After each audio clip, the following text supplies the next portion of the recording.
a la clase de seminario. Gracias por tomarse el tiempo de estar aquí. Hoy tenemos una clase muy especial impartida por el hermano Miguel Ángel, Miguel Ángel Mendoza.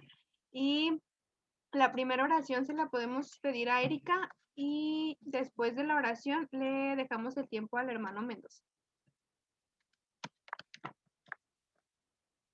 Bendito y bondadoso Padre Celestial, le agradecemos por un día más de vida, gracias Padre porque nos da la oportunidad de podernos conectar al seminario. Padre, le pedimos que sus amados jóvenes puedan conectarse y aprender de usted y cuánto les ama y cuán importantes son para su plan eterno. Le pedimos todo eso y se agradecemos en el nombre de su amado Jesucristo. Amén. Amén. Gracias, Erika. Bienvenida, Naomi. Me da gusto. ¿Sí es Naomi? De Now, supongo. Sí. ¿Cómo prefieres que te diga, Naomi o Now? Es igual. No Ok. importa. ¿Cuántos años tienes, Naomi?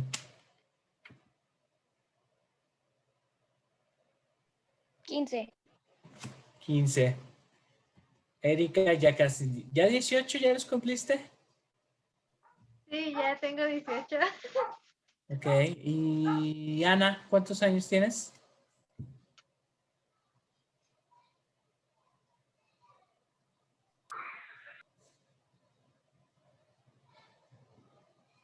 Ok, 17. Muy bien. Bienvenido, José Julián. Qué gusto tenerte en clase. Bien, chicos, hoy es una clase diferente. Hoy es una clase que se llama El dominio de la doctrina. Hoy analizamos algunos principios y doctrinas básicas del Evangelio. La intención de estas clases, chicos, es poder conocer su comprensión de algunos principios que deberían de ser muy bien entendidos por cada uno de ustedes. Adicional a identificar esto, esperamos ayudarles a aumentar esa comprensión, pues para que puedan hacer uso de ese conocimiento. El día de hoy hablaremos de la expiación de Jesucristo y de cómo esto tiene un impacto en nuestras vidas. Quisiera que pudiéramos analizar algunas cosas y para ello me gustaría contarles una historia hipotética de un personaje ficticio de una situación real. Hay una joven que se llama Sofía. Espero que no haya Sofías en Filadelfia, ¿verdad? ¿No? Ok. Elegimos bien. Si no, le cambiamos el nombre a Berta o algo así. Sofía ha decidido que le gustaría servir en una misión de tiempo completo. Ella ha cometido algunos pecados graves y sabe que esos pecados deberían ser confesados con su obispo. Sin embargo, decide no confesarlos, ya que le preocupa lo que el obispo podría pensar de ella. Se dice a sí misma que si va a ir a la misión y trabaja muy fuerte, el Señor la perdonará, aunque no los confiese. ¿Consideran que Sofía está actuando con fe? ¿Qué piensan? Les pregunto a todos. Erika. Pues yo digo que no, porque realmente pues no está teniendo la confianza en el Señor y no está teniendo fe en que pues Él perdona los pecados de las personas. Muy bien. Nao, ¿qué piensas? Sí, no, ¿por qué sí, por qué no?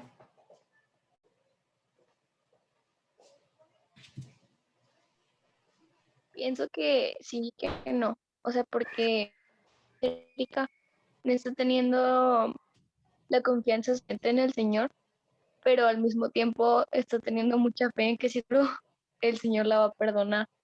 Entonces, sí, no. Me gusta tu respuesta, no, porque ella está entendiendo de una manera y justamente por eso hablamos de qué nivel de comprensión tenemos. Quizás quisiera agregarte una pregunta más a ti, ¿no?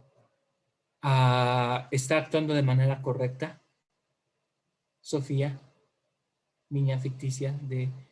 No, ¿Por qué no?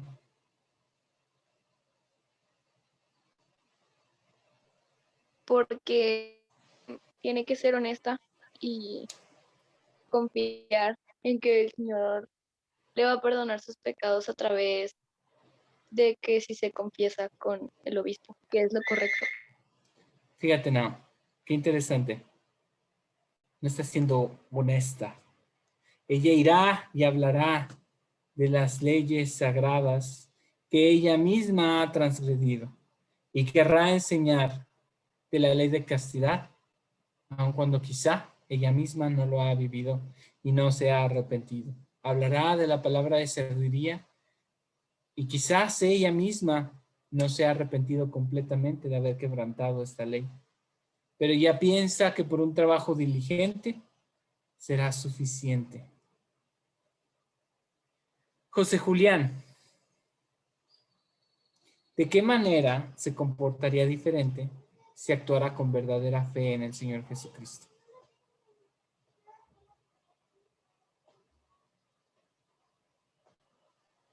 Yo digo que se comportaría de la forma en actuar apegada a los principios del arrepentimiento, ¿no? Claro, porque la fe lleva al arrepentimiento. Me gustaría tus impresiones, Ana, por el chat. Compárteme qué piensas en cuanto a la situación de Sofía. ¿Cómo demuestran sus decisiones y comportamiento que ella no está analizando su situación con una perspectiva eterna? ¿Cuál es la preocupación de Sofía? ¿Qué es lo que le preocupa? ¿Lo que piensa quién? Erika.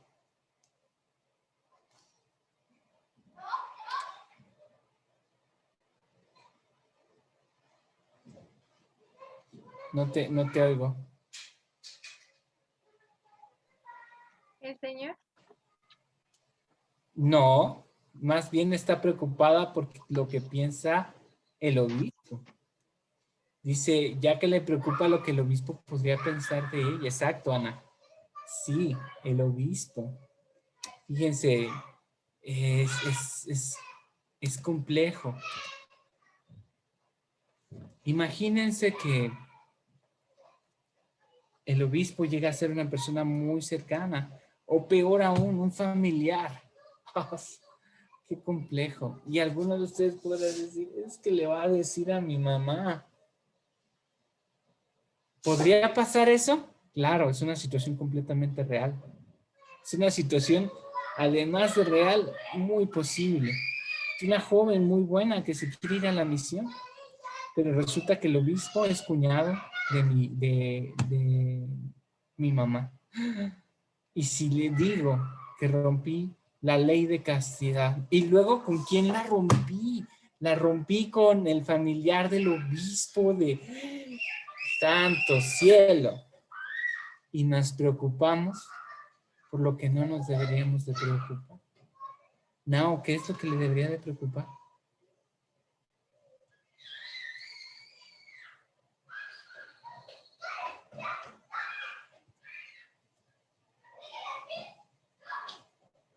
¿Me escuchas, no?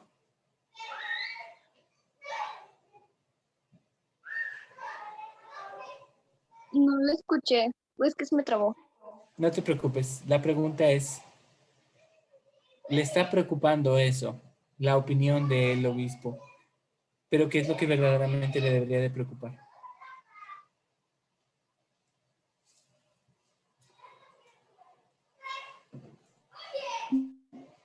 Yo creo que le debería de preocupar lo que el obispo piense de ella, o sea, por no hacer lo que es correcto. Además de que, como usted decía, ¿cómo va a servir una misión si a lo mejor ella ni siquiera cumple las cosas que va a enseñarles a los demás?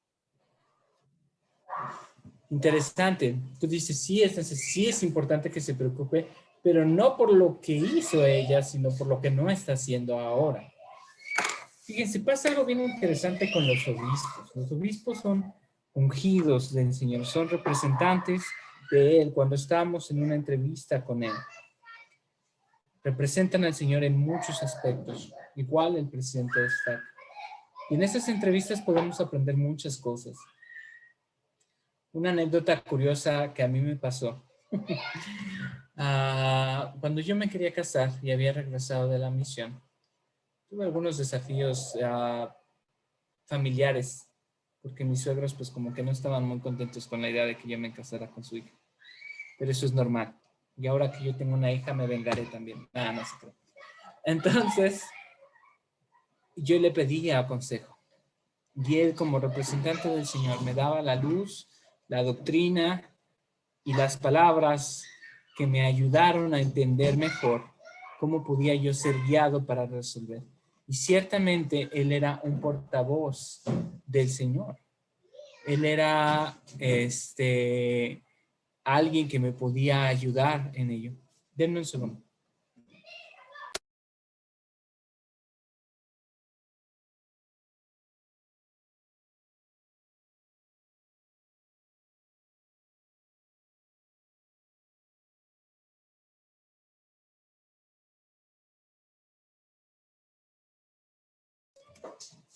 Entonces, recuerdo que su consejo tan inspirado siempre me daba la clave en esa parte.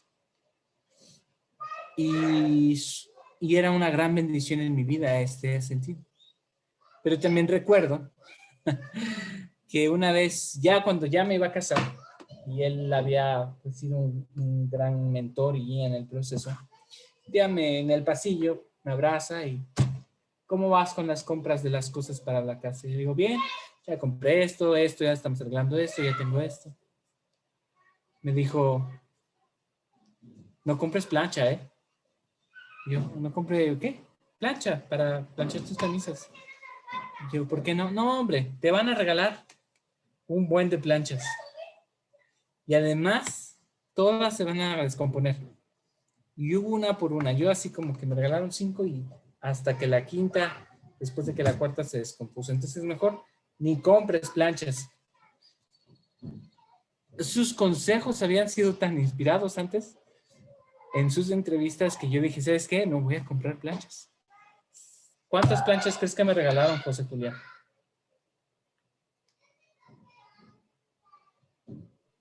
5. Ni una. No me regalaron ni una triste plancha. Moraleja. Cuando él me hablaba en carácter del obispo del Señor, como el ungido en la entrevista para darme guía, dirección o ayudarme en mi arrepentimiento, yo podía reconocer que él verdaderamente representaba al Señor. Pero también tenía que entender que como un hombre él se equivocaba y que también me podía dar la opinión personal desde algunas perspectivas en su vida. Y la realidad es que así funciona, chicos. Su opinión como hombre es irrelevante cuando su mensaje viene como ungido y representante del Señor en esta obra. Entonces, esa es la moraleja. ¿Y saben qué pasó? Mi esposa me hizo comprar la plancha más carísima que había visto y fue un show porque yo dijo, no, si vamos a comprar que sea la mejor. Me tardé como 6 meses en pagarlo. Pero es una plancha tan buena que después de 8 años sigue funcionando y nunca se me ha descompuesto. Entonces, miren qué curioso, ¿no?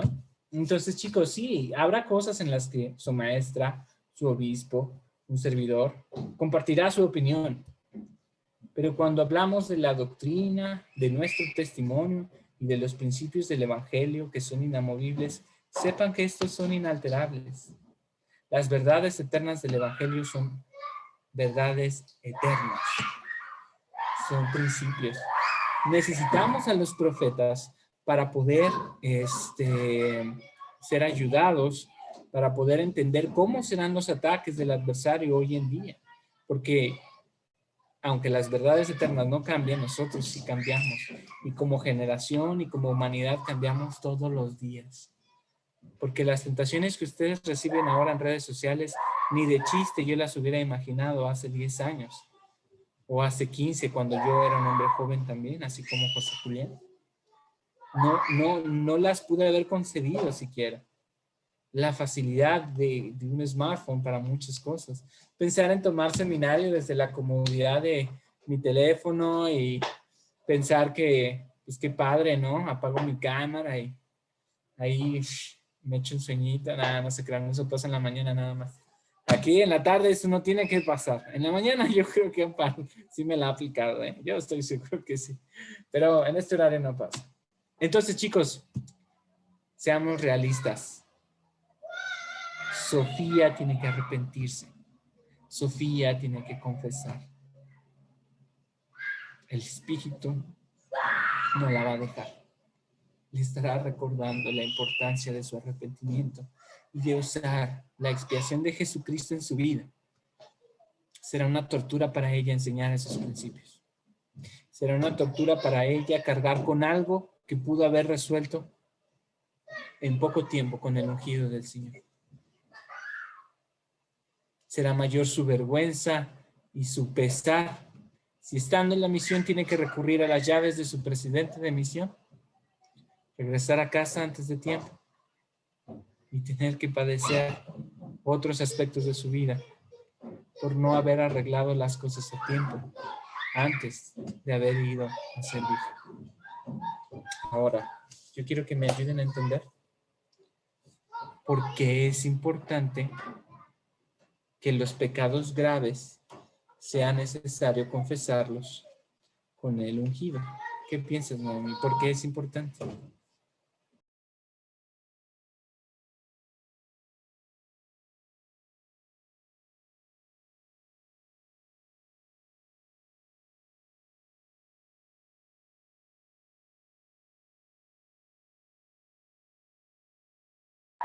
Naomi.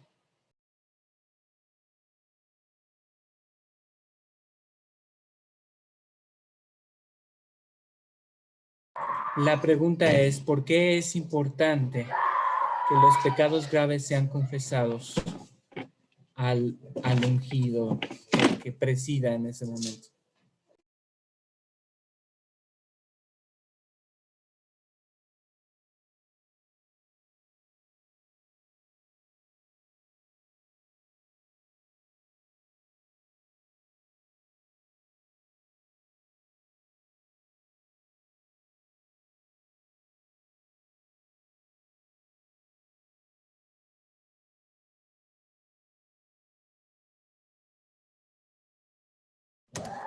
Acabo de escribir la pregunta, Naomi, para que la puedas leer.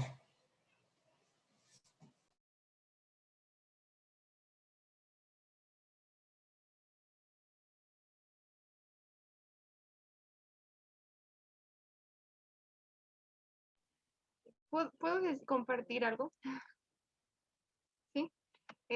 Algo que veíamos en seminario en las clases pasadas es que no tendríamos el espíritu para poder enseñar a una persona. Por eso es importante que podamos confesar todo ahora. Gracias, Belén. Y es interesante que lo menciones, porque puede haber un mensaje confuso. Porque a lo mejor su compañero o compañera sí. A lo mejor ellos sí, porque ellos sean dignos. Además, el Señor no va a culpar o detener el progreso de las personas que les rodean por la indignidad que a lo mejor usted esté todavía por resolver. Y esto es interesante, porque puede ser confuso y decir, pero ¿por qué sí está habiendo éxito o sí están sucediendo algunas cosas? Bueno, esto es porque hay muchos otros factores que no dependen de usted y podrá tener un falso mensaje de lo que verdaderamente tiene que hacer.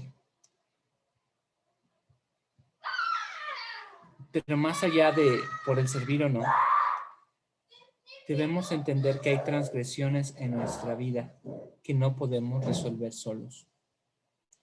Hay muchos pecados que sí, porque además cometemos muchos pecados todos los días. Hay muchos pecados que sí, fácilmente puedo resolver, ¿no?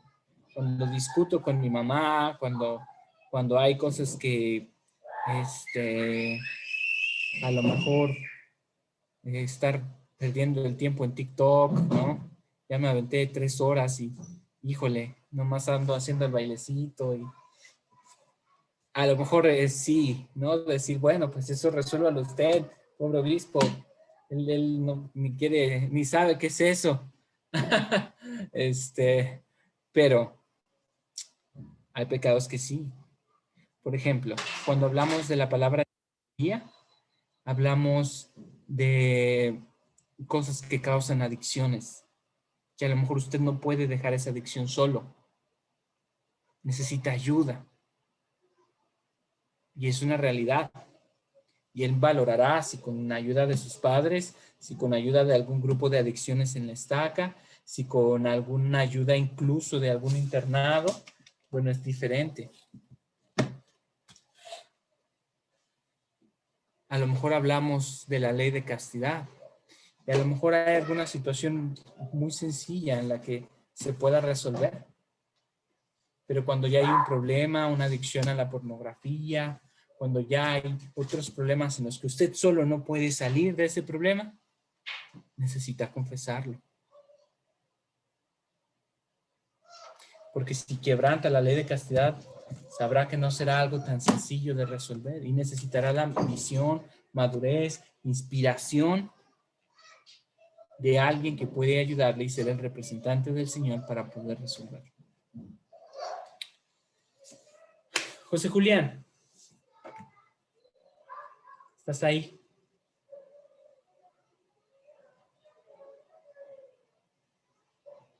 Sí. ¿Dónde? ¿Por qué necesitamos la expiación para arrepentirnos? ¿Por qué no es suficiente solamente hacer los pasos? ¿En qué sentido la participación del Salvador es necesaria? Porque realmente los pasos de la expiación fueron puestas, los pasos del arrepentimiento fueron puestos con la expiación. Y la expiación fue necesaria para que ya todos los pecados estuvieran pagados y así nada más a nosotros nos tocara pues la parte fácil, ¿no? Es interesante que la menciones la parte fácil. Y me anima porque a lo mejor han sido sencillas los escenarios en los que has tenido que arrepentirte. Pero no siempre es fácil. Déjenme explicarles un poco de la muerte. ¿Y qué tiene que ver con esto? Ya sabes, Ana, en el chat ponme la respuesta. Ana, ¿qué significa la muerte?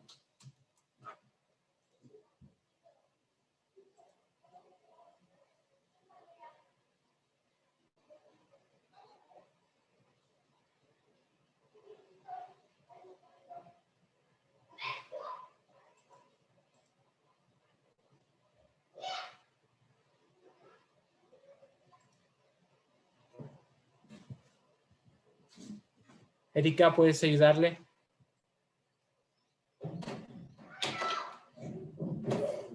Cuando una persona ya no está con nosotros.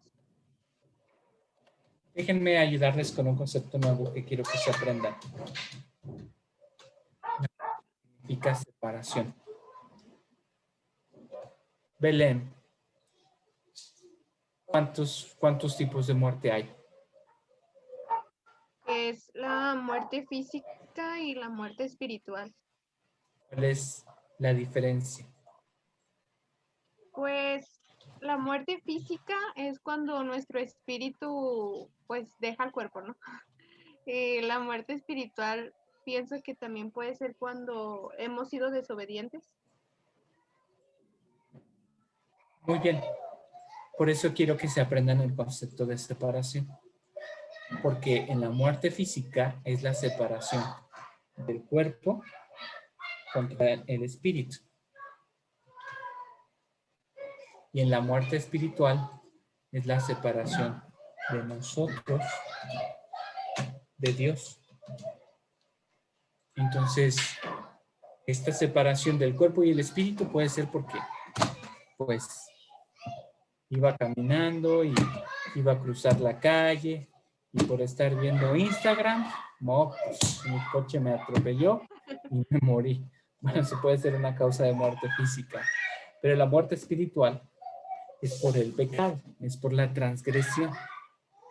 Y me gusta el punto de vista de José Julián, ¿no? Ya cada transgresión ha sido cubierta. Qué bonito entender que de alguna manera no hay algo en la vida que yo no pueda hacer que el Señor no ha sufrido y que puede entonces Él abogar por mí. Por eso es tan impresionante su sacrificio. Pero hablando de la muerte física no es nuestra responsabilidad.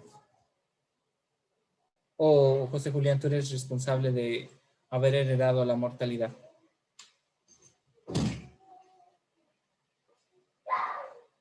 No. No, claro que no.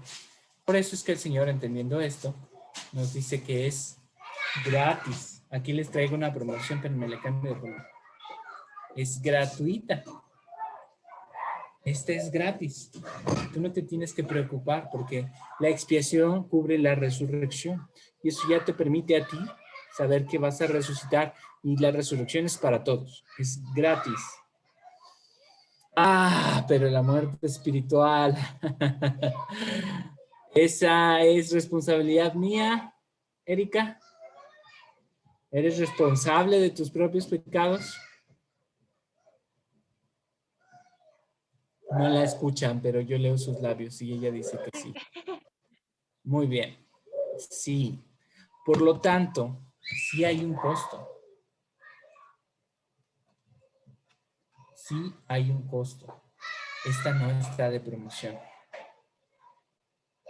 Sí hay una ventaja, porque de no ser por el Salvador, no podríamos pagar ese precio de nuestro propio arrepentimiento. Sería impagable. Sería imposible. Estaríamos condenados siempre.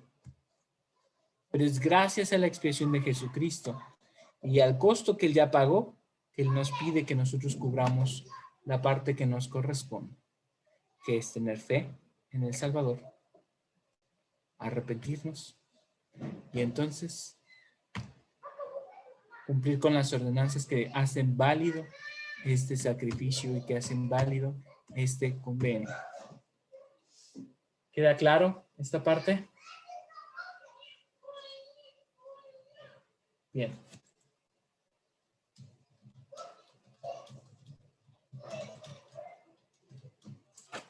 Ayúdame a leer Erika, Doctrina y Convenios 19.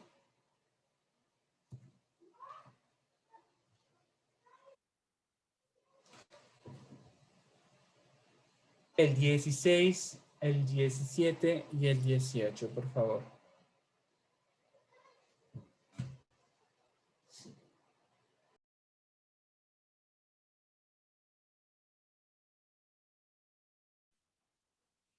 Porque aquí yo, Dios, he padecido estas cosas por todos, para que no padezcan, si se arrepienten. Mas si no se arrepienten, tendrán que padecer así como yo. Padecimiento que hizo que yo, Dios, el mayor de todos, temblara a causa del dolor y sangrara por cada poro, y padeciera tanto en el cuerpo como en el espíritu, y deseara no tener que beber la amarga copa y desmayar.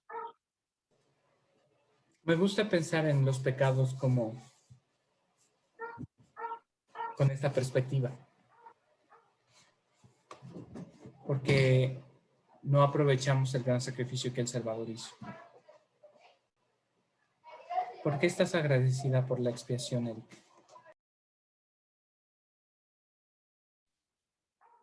Porque, bueno, de esa manera puedo conocer y tomar en cuenta el gran amor que el Salvador tiene por mí, ¿no?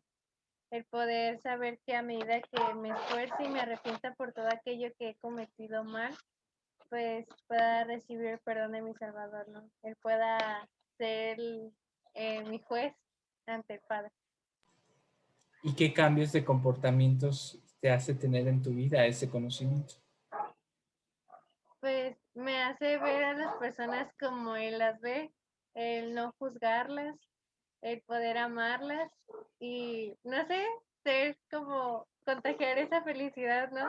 Del Evangelio que da a mi vida. ¿A ti te gustaría ser una misionera? Sí, Te felicito, Erika. gracias. Una gran misionera. Porque este es un efecto natural del arrepentimiento. Es cuando yo recibo el gozo por arrepentirme. Es un gozo, unas buenas nuevas, una conversión en mi vida. que esto es imposible no querer compartirlo. Es un resultado natural de la conversión. Y así como lo has descrito, es como se siente, se percibe. José Julián, ¿tú quieres ser un misionero? Claro que sí. Eso. ¿Y cómo te estás preparando para ser un misionero?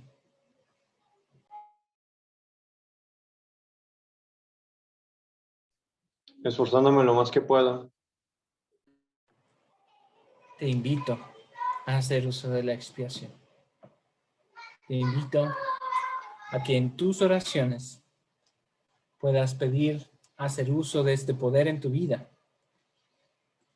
Y verás, José Julián, como al conocerlo más y al hacer uso de este sacrificio tan valioso que el Señor hizo por ti, podrás ayudar a las personas. Creo que si un misionero logra comprender cómo ayudar a las personas a hacer a vivir este proceso, la verdad es que hay misioneros que no lo saben, que son muy obedientes y que además se les reconoce su virtud, pero quizás el no entender el proceso del arrepentimiento les dificulta su servicio. Por eso es que como todos tenemos problemas, todos debemos de estar haciendo uso de. Permítanme compartirles otra experiencia de la hermana Reeves. Ella dice: cuando prestaba servicio junto a mi esposo, al presidir él una misión, una mañana fuimos al aeropuerto a recoger a un grupo numeroso de misioneros. Un joven en particular me llamó la atención. Parecía triste, agobiado, dice, y quizás hasta turbado. Esa tarde lo observamos con atención. Al llegar la noche, el joven confesó algo que debió haber sido confesado antes, y sus líderes decidieron que regresara a casa.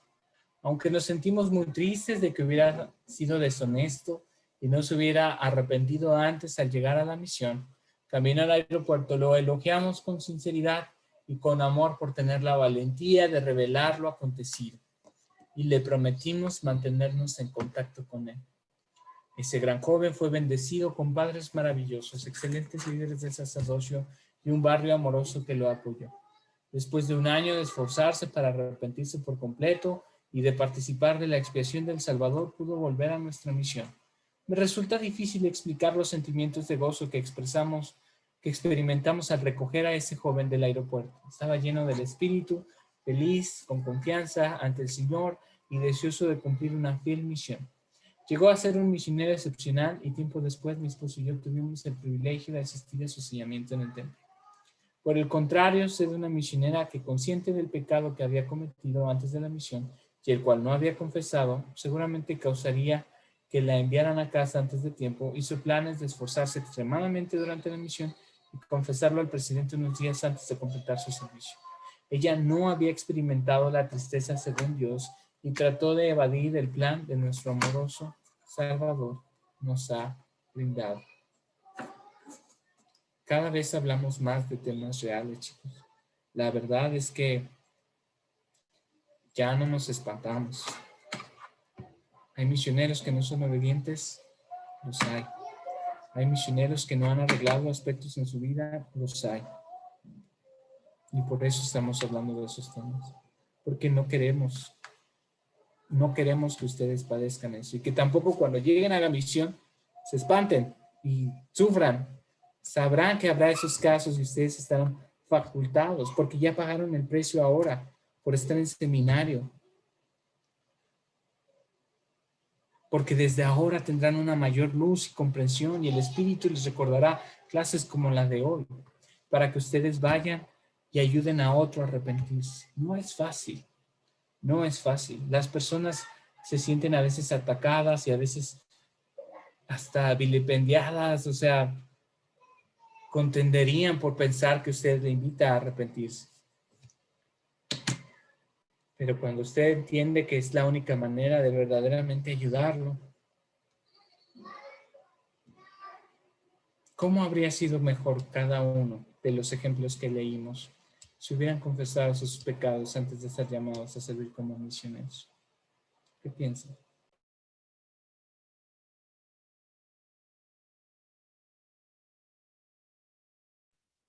Bueno, algo que a mí me pone mucho a meditar es una canción que nos pusieron a los jóvenes. Ah, esa canción para mí tocó pues mi corazón, ¿no? Fue como algo que me ponía a meditar. Entonces, ya hace como una pregunta, ¿no? Que dice que ¿cómo me sentiría yo predicando el evangelio si no me pude arrepentir de los pecados que cometí? Entonces pasa como la escena, ¿no? Donde él está ahí, su compañero pues predica el evangelio y todo, y él pues no puede hablar, ¿no? Se le cortan las palabras y no puede pues escuchar el espíritu en su plenitud.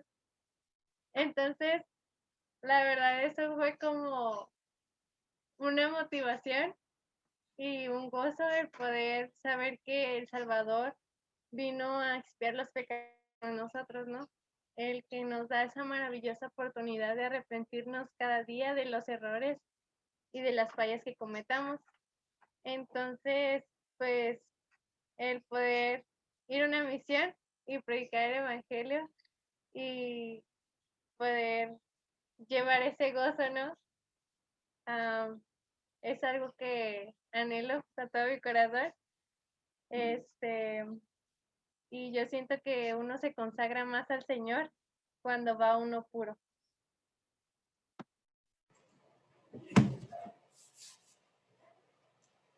Hay una escritura en Doctrina y Convenios que enseña que es en sus ordenanzas donde se manifiesta el poder de la divinidad.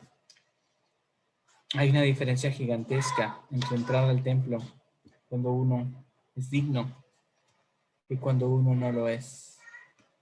Hay diferencia gigantesca en ser apartado como un misionero de tiempo completo, cuando ha pagado el precio, que cuando no. Decía el Elder Bednar, aún en algunas generaciones llegan misioneros más preparados y listos para servir y enseñar que algunos de los que están terminando su tiempo ahora mismo. Esa declaración la recuerdo mucho.